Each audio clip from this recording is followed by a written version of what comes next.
As A doctor ഈ കാര്യങ്ങൾ ഒരിക്കലും ഞാൻ എൻ്റെ ജീവിതത്തിൽ ചെയ്യത്തില്ല. ആൻഡ് ഈ കാര്യങ്ങൾ നിങ്ങളുടെ ചെയ്യാതിരുന്നു കഴിഞ്ഞാൽ നിങ്ങളുടെ ലൈഫ് അടിപൊളിയായിരിക്കും. നമ്പർ 1 എന്ന് പറയുന്നത്, ഞാൻ ഒരിക്കലും ഒരു പെയിൻ കില്ലർ, ഏത് പെയിൻ കില്ലർ ആണെങ്കിലും, ഈവൻ പാരസെറ്റാമോൾ ആണെങ്കിൽ പോലും ഓൺ എ പ്രൊലോങ്ഡ് ബേസിസ് വെറുതെ വർഷങ്ങളോളം ഇങ്ങനെ കഴിച്ചുകൊണ്ടേ ഇരിക്കത്തില്ല. കാരണം എന്താണെന്ന് വെച്ചാൽ, ഒന്ന് നിങ്ങളുടെ കിഡ്നി ചട്നിയാവും, രണ്ട് നിങ്ങളുടെ ലിവർ ചട്നിയാവും, ആൻഡ് മൂന്നാമത്തെ കാര്യം നിങ്ങൾക്ക് എന്ത് അസുഖം വേണേലും വരാം. ഫോർ എക്സാമ്പിൾ പെപ്റ്റിക് അൾസർ വരാം, അതുപോലെ ഹൈപ്പർ ടെൻഷൻ വരാം, ഡയബറ്റീസ് വരാം, അങ്ങനെ 100 കണക്കിന് പ്രശ്നങ്ങൾ ഉണ്ടായേക്കാം. So unless and until medically നിങ്ങൾ ഒരു ഡോക്ടറെ കണ്ടിട്ട് ആ ഡോക്ടർ ഒരു സ്പെസിഫിക് ടൈമിലേക്ക് മാത്രം നിങ്ങൾക്ക് പെയിൻ കില്ലേഴ്സ് തരികയാണ്, അനാൽജസിക്സ് തരികയാണെങ്കിൽ മാത്രം കഴിക്കുക. ഇല്ലെങ്കിൽ ഒരിക്കലും വെറുതെ കുറേ പെയിൻ കില്ലർ വാങ്ങിച്ചിട്ട് വർഷങ്ങളോളം മാസങ്ങളോളം കഴിക്കാൻ നിൽക്കരുത്. രണ്ടാമത്തെ കാര്യം എന്ന് പറയുന്നത്, ഞാൻ ഒരിക്കലും വെള്ളം അടിക്കുകയോ സിഗരറ്റ് വലിക്കുകയോ ചെയ്യത്തില്ല.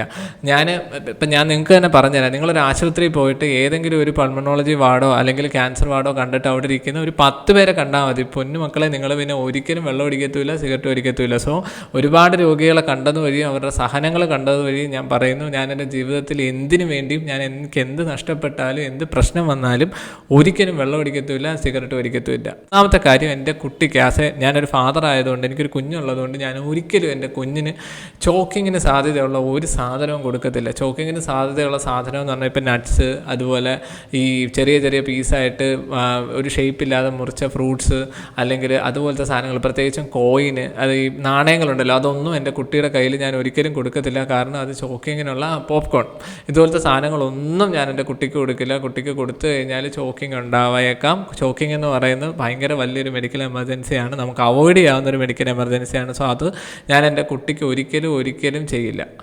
അടുത്ത കാര്യം എന്ന് പറയുന്നത്, ഞാനൊരു സ്ത്രീയല്ല എങ്കിലും എൻ്റെ പരിചയമുള്ള ഒരാളോടും ഞാൻ പറയത്തില്ല ഹൈ ഹീൽസ് യൂസ് ചെയ്യാൻ. കാരണം എന്താണെന്ന് വെച്ചാൽ, ഹൈ ഹീൽസ് കൊണ്ടുണ്ടാകുന്ന നമ്മുടെ സ്പൈനിനും നമ്മുടെ കാലിനും ഉണ്ടായേക്കാവുന്ന ബുദ്ധിമുട്ടുകളെല്ലാം നമുക്ക് അവോയ്ഡ് ചെയ്യാവുന്ന ഒരു കാര്യമാണ്. സോ അതുകൊണ്ട് ഞാൻ ഒരിക്കലും എന്നെ അറിയാവുന്ന ആരോടും, ഈ മോഹൻലാൽ പറഞ്ഞ narcotics is A dirty business എന്ന് പറയുന്ന പോലെ, എനിക്ക് പരിചയമുള്ള എല്ലാ സ്ത്രീകളോടും ഞാൻ പറയാറുണ്ട്, ഒരിക്കലും നിങ്ങൾ ഹൈ ഹീൽസ് ഒരു റെഗുലർ ബേസിസിൽ യൂസ് ചെയ്യരുത്. വല്ലപ്പോഴും ഫംഗ്ഷനൊക്കെ പോകുമ്പോഴത്തേക്ക് 1-2 മണിക്കൂർ യൂസ് ചെയ്യാമെന്നല്ലാതെ ഒരിക്കലും ഹൈ ഹീൽസ് കണ്ടിന്യൂസ്ലി യൂസ് ചെയ്യാൻ പാടില്ല.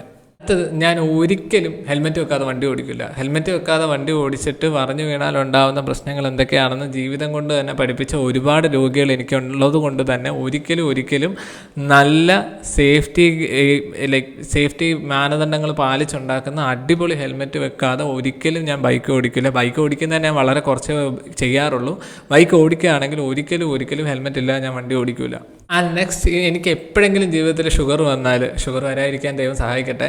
ഷുഗർ വന്നു കഴിഞ്ഞാൽ ഒരിക്കലും ഞാൻ എൻ്റെ പ്രൈവറ്റ് പാർട്സ് ഹെയർ റിമൂവ് ചെയ്യത്തില്ല. കാരണം എന്താണെന്ന് വെച്ചാൽ, ഇൻ കേസ് എനിക്ക് ഡയബറ്റീസ് വന്നു, എൻ്റെ ഡയബറ്റീസ് അത്ര കൺട്രോൾഡ് അല്ല എങ്കിൽ ഞാൻ പ്രൈവറ്റ് പാർട്സിലെ ഹെയർ ബ്ലേഡ് വെച്ചോ എന്തെങ്കിലും കാര്യം വെച്ച് റിമൂവ് ചെയ്യുന്ന സമയത്ത് എനിക്കൊരു മുറിവുണ്ടായാൽ, ആ മുറിവ് ഇൻഫെക്ഷൻ ആയിക്കഴിഞ്ഞാൽ I will get a serious condition called Fournier's disease. ഈ ഫോർണിയസ് ഗാംഗ്രീൻ. ഈ ഫോർണിയസ് ഗാംഗ്രീൻ്റെ പ്രശ്നം എന്താണെന്ന് വെച്ചാൽ, അതൊരു റാപ്പിഡ്ലി പ്രോഗ്രസിങ് ആയ പെട്ടെന്ന് കൂടാവുന്ന ഒരു സ്കിൻ ഇൻഫെക്ഷനാണ്. അത് വന്നു കഴിഞ്ഞാൽ പിന്നെ ആ സ്കിൻ ഇൻഫെക്ഷൻ വന്ന ഗാംഗ്രീൻ വന്ന പാർട്ടിലെ സ്കിന്ന് മുഴുവൻ റിമൂവ് ചെയ്യേണ്ട ഒരു ഭയങ്കര പെയിൻഫുള്ളായ ഒരു കണ്ടീഷനാണ്. സോ എനിക്ക് ഡയബറ്റീസ് വന്നാൽ ഒരിക്കലും ഞാൻ എൻ്റെ പ്രൈവറ്റ് പാർട്സിലെ സ്കിന്ന് അങ്ങനെ റിമൂവ് ചെയ്യാൻ ശ്രമിക്കത്തില്ല. നെക്സ്റ്റ്, ഞാൻ ഒരിക്കലും അൾട്രാ പ്രോസസ്ഡ് ആയിട്ടുള്ള ജങ്ക് ഫുഡ് ഒരിക്കലും ഓൺ എ ഡെയിലി ബേസിസ് എല്ലാ ദിവസവും കഴിക്കത്തില്ല. എൻ്റെ വീട്ടിൽ ഒരു ഭക്ഷണം എനിക്ക് കിട്ടാനില്ല, എൻ്റെ നാട്ടിലൊരു ഭക്ഷണവും കിട്ടാനില്ല, ഞാൻ പട്ടിണി കിടക്കേണ്ട അവസ്ഥ വന്നാൽ പോലും ഒരിക്കലും ഞാൻ അൾട്രാ പ്രോസസ്ഡ് ആയ junk food on A regular basis കഴിക്കില്ല. വല്ലപ്പോഴും, ഫോർ എക്സാമ്പിൾ ഒരു മാസം 2 മാസം കൂടുമ്പോൾ വല്ലപ്പോഴും കഴിക്കുന്നതുകൊണ്ട് കുഴപ്പമൊന്നുമില്ല. പക്ഷേ ഓൺ എ റെഗുലർ ബേസിസ് ഞാൻ ഒരിക്കലും കഴിക്കത്തുമില്ല, ഞാൻ ആർക്കോട്ട് വാങ്ങി കൊടുക്കത്തുമില്ല. അടുത്തത്, ഞാൻ ഒരിക്കലും വേറൊരുത്തനെ എൻ്റെ ഫീലിങ്സിനെ ജഡ്ജ് ചെയ്യാൻ അനുവദിക്കത്തില്ല. എൻ്റെ ഫീലിങ്സ് എന്ന് പറയുന്നത് എൻ്റേത് മാത്രമാണ്, എൻ്റെ താല്പര്യങ്ങളെന്ന് പറയുന്നത് എൻ്റെ മാത്രമാണ്, എൻ്റെ വീക്ഷണങ്ങളെന്ന് പറയുന്നത് എൻ്റെ മാത്രമാണ്. സോ എൻ്റെ ഐഡൻറ്റിറ്റി ഒരിക്കലും ആർക്ക് വേണ്ടിയും എന്തിനു വേണ്ടിയും ഞാൻ മാറ്റാൻ ശ്രമിക്കില്ല. ശരിയാണ്, മറ്റുള്ളവർ എന്നെക്കുറിച്ച് പറയുന്ന റിവ്യൂസ് ഞാൻ എടുക്കും, പക്ഷേ അതിൽ നിന്ന് എനിക്ക് ശരിയെന്ന് തോന്നുന്നത് മാത്രമേ ഞാൻ കൺസിഡർ ചെയ്യൂ. അതിൽ നിന്ന് മാത്രമേ ഞാൻ മാറണോ വേണ്ടിയോ എന്ന് ഞാൻ സെൽഫ് അസസ് ചെയ്യുകയുള്ളൂ. ഞാൻ ഒരിക്കലും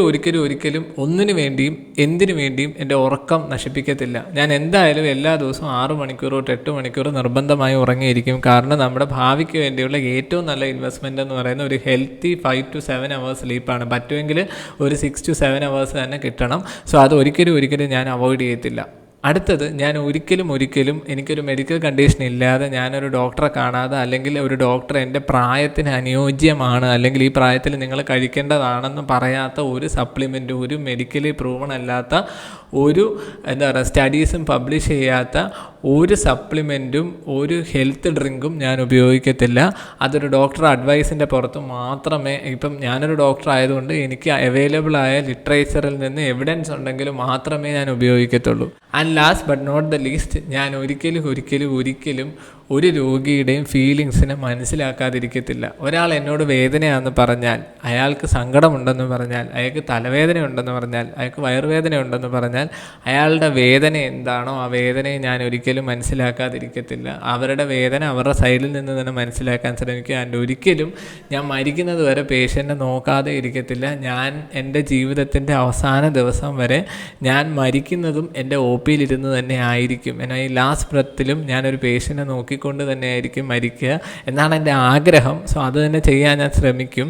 അതിന് ഇനിയും 10, 50, 60 വർഷം എടുക്കുമെന്നാണ് എൻ്റെ ഒരു വിശ്വാസം.